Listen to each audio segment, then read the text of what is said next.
confessional. Sister Susie is taking an unwise day off, during which her place is taken by Sister Holly, who's just stepping up. Are you a novice or are you a fully fledged sister? I think I'm a novice, yeah. All right, okay, well, let's see how we go.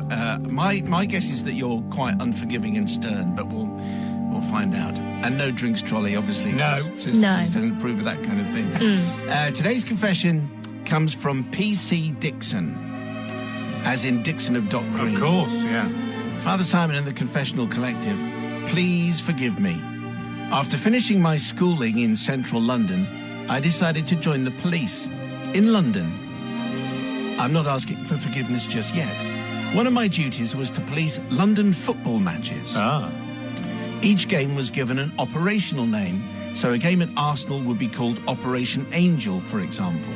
I never knew this. Apparently that's true. Is that because of the angel? Probably. Oh, the yeah. angel in Islington, maybe. Or because Arsenal begins with an A. Could be that. Anyway, who knows? This detail is not provided by PC Dixon. Right. I'm going to talk to you about one of those games. Several of us from Chelsea Police Station, where I was based, were detailed to police a match at Tottenham Hotspur Football Club, making, I believe, their only appearance in confession history.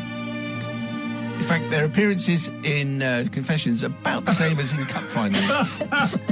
Anyway, it was a hot afternoon way back in the 1970s.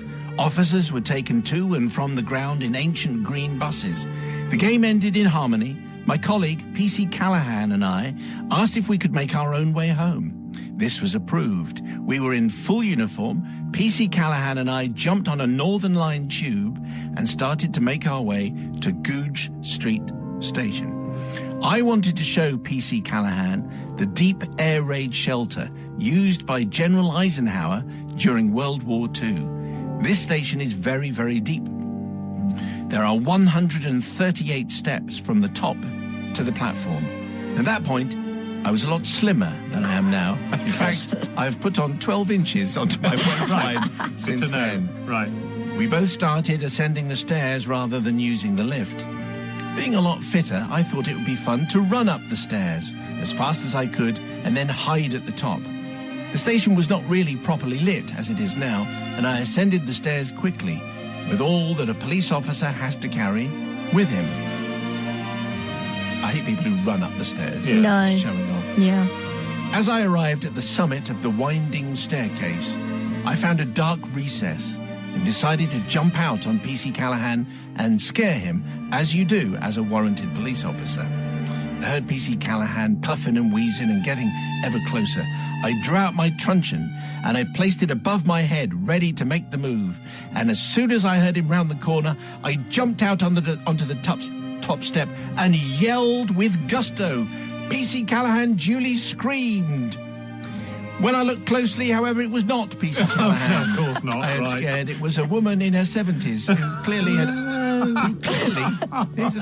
clearly overtaken PC Callahan on the stairs. Yeah. That's how unfit he was. But this lady had fainted, fallen backward in spectacular style, slipped a few steps, came to a halt in a heap.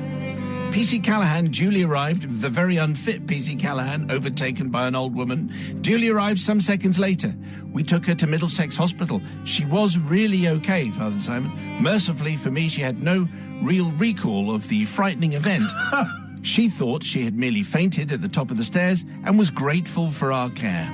After a very short time in accident and emergency, she was released. The least I could do was to pay for a taxi to return her home, which was in very smart West London.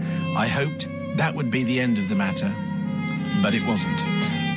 A week later, she wrote to the police station, thanking us for our caring assistance.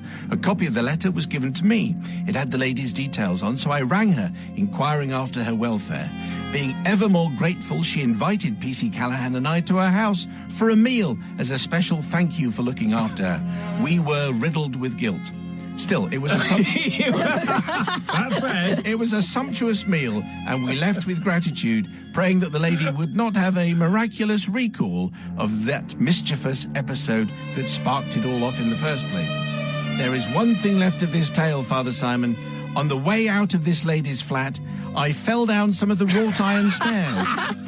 which imprinted a divot in my chin. No, shin, sorry. Anyway, an easy mistake to make.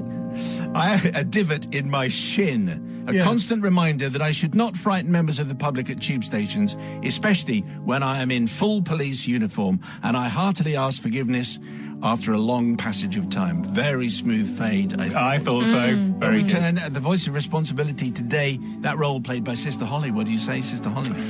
Well, the thing is, the thing that I thought was interesting is when you said, oh, we, as in you and PC Callahan, felt very guilty. What did PC Callahan do here? He was just walking up the stairs slowly. He wasn't running. Incredibly slowly. The old lady overtook him. I felt really sorry for the old lady. I know she didn't realise what happened, but I think it might have been one of those traumas which actually, she didn't feel at the time, but who knows? Maybe in a few days' time she felt it.